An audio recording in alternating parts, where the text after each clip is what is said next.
and that is a spectacular thing to see, because most of the river comes right out of the mountains, and it's because of that it maintains a constant temperature. It's cold, and in fact it doesn't naturally support a lot of real big fish, other than there's some that live right under the bridge there, because you can't fish right at Big Springs. Actually, the Henry's Fork is closed to fishing from Big Springs down to the confluence with the Henry's Lake outlet, which is about a mile below the Big Springs, and then from there down it's open to fishing. And you know, I know that periodically those big fish get poached. Somebody gets in there and figures out how to get them, but there's still usually some really mighty fish that are right under the bridge, and they have a little concession there. You can go and buy some pellets and feed those fish, and it's fun to do, especially for kids, to see those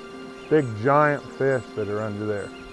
It's a spring creek in every sense of the word, because the water that comes out of there, and even Henry's Lake itself, most of the water that comes into Henry's Lake is from the ground too. So it's really a spring creek, and all the way down the Henry's Fork. A lot of people don't realize that. You see that big giant spring, but there's a lot of springs all the way down the river that just keep coming in and feeding this river. So it's really, even though it has a couple of dams on it, it's still a big giant spring creek.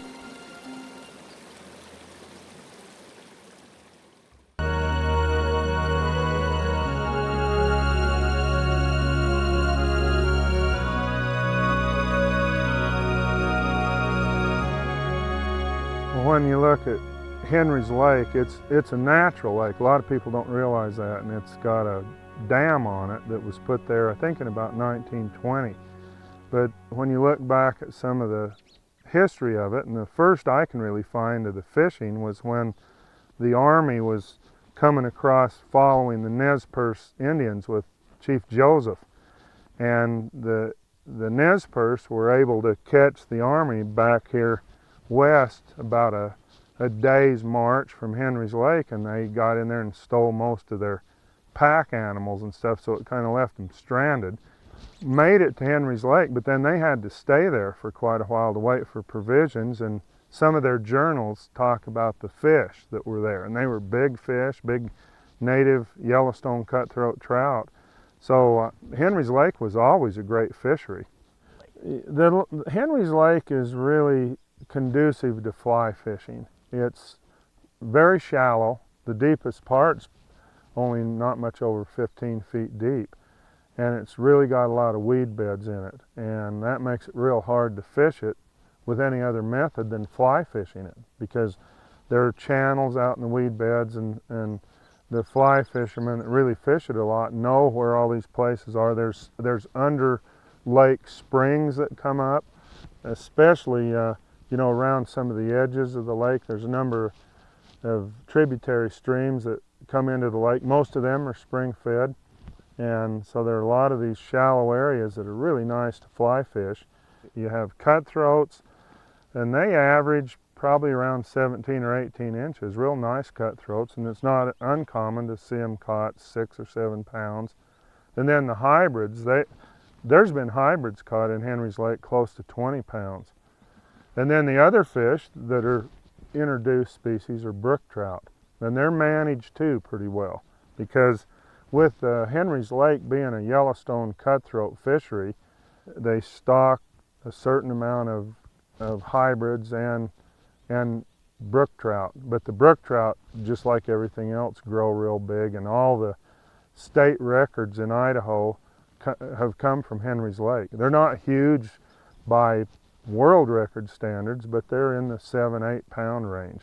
The other thing I should mention is it's virtually all sinking line stuff, and you know, you get so caught up on having the perfect pattern, and I would never profess to be an expert lake fisherman like my friend Denny Rickards, and you know, you got to have a pattern that's just so, but I've spent a lot of time with Denny, and he's not really into having a perfect, exact imitation of some thing that lives in the lake. I mean, he believes in patterns that just look like they're alive. Those that are new to the area probably are going to struggle a little bit, but there's a lot of things here that are going to work. You kind of have to know the lake a little bit, know the areas, the patterns, retrieves, fly lines. What we're doing right now is we're using a sinking line. It's this one happens to be a #1 sink, but you can use a variety of sinking lines here in Henry's. Even sink tips. We're using little tiny flies right at the moment, although leeches and woolly buggers, seal buggers, damsels, a lot of patterns of work. It just depends on the time of the year, but you got to match the fly obviously to the line that you're using. The retrieve, those are your 3 keys on any still water situation. Right now we're using a retrieve that I'm going to hand twist this thing back. If you look around what other fishermen are using, you'll see a variety of retrieves, and some of the guys who really know this lake, that spend a lot of time here, match their retrieve or their fly to the condition that's in place. So I guess maybe those that are doing well, you might want to follow suit with what they're doing. It makes them successful. A lot of guys kind of weigh the day as far as how many fish they land, but I tell you, it's just the thrill of the take. It's so exciting. There you can see what it looks like. That's a 100.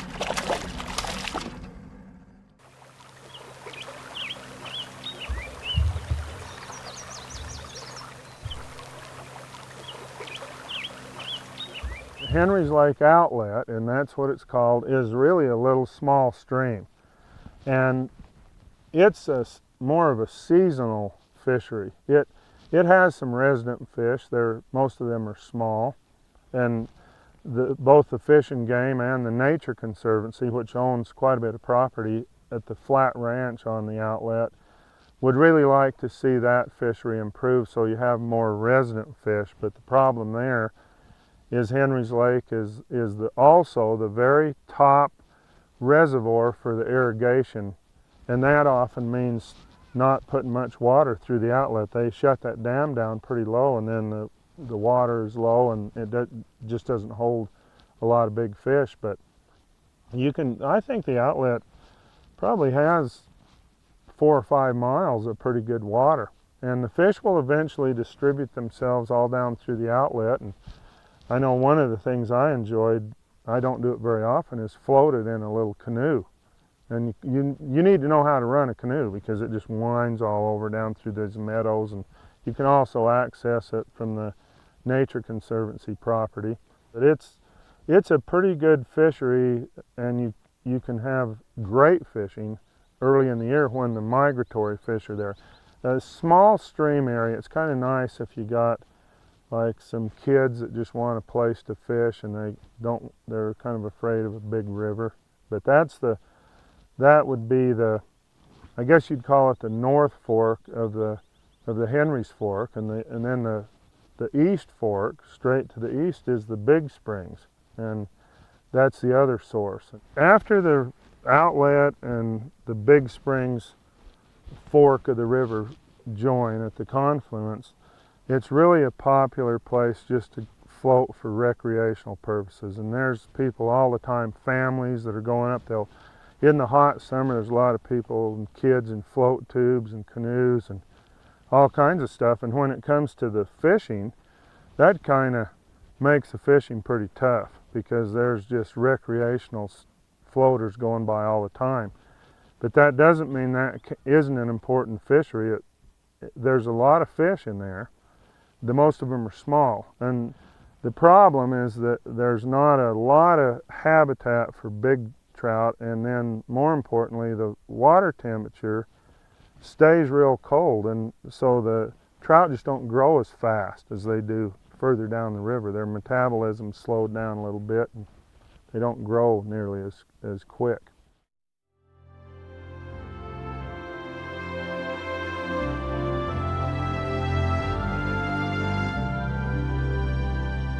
Where we're sitting right now, this is called the Upper Coffee Pot Campground, and it's one of the nicest Forest Service campgrounds in the area. I think this is a particularly nice place to come, and the river here is just beautiful, as you can see in the background here, but it's very shallow. Probably isn't more than maybe knee to thigh deep at the most. It's flat, just beautiful spring creek, and it can be pretty good fishing, but again, it's small fish, and it's a good family kind of fishery here. If you have a youngster that's trying to get into fly fishing, this is a great place to bring them. I used to bring my kids up here when they're just little because they're not going to get in trouble out there. You can keep an eye on them. They can wade around and have fun and probably catch some fish in the process. And then down here around the bend, about a mile, it turns into the most hellacious rapids that are virtually not navigable.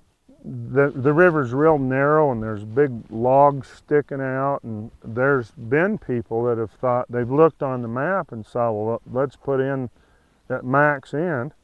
And then there's another bridge down here called McCrae Bridge, which is really an arm of the reservoir, and they figure, well, we'll just take out there. But they're usually going to be taken out unplanned before that without their boat, because it will sink just about any boat down there. So it's not a place to go and try to float. And there's another access down the river. You're going to need to walk a little ways, and it's a little bit of a canyon, but it's big, deep, fast holes. And down there, you know, for a good nymph fisherman or a streamer, especially like early in the season, you're likely to catch some nice fish in there. And the other thing you get down there is a pretty good salmon fly hatch in early June, and you can get some good dry fly fishing. The fast water, there's about a mile of that, and then it just basically drops into the Island Park Reservoir and forms a big estuary that when the reservoir is full, it's just a lake there. But that can be some pretty good fishing right in that big arm with a float tube, just kind of cruise around up in there. And they draw the reservoir down a lot of years when they need more water, and that's been especially true in recent drought years. And then you have just the river channel running through there, almost completely down, and then everything has to recycle back up for a few years.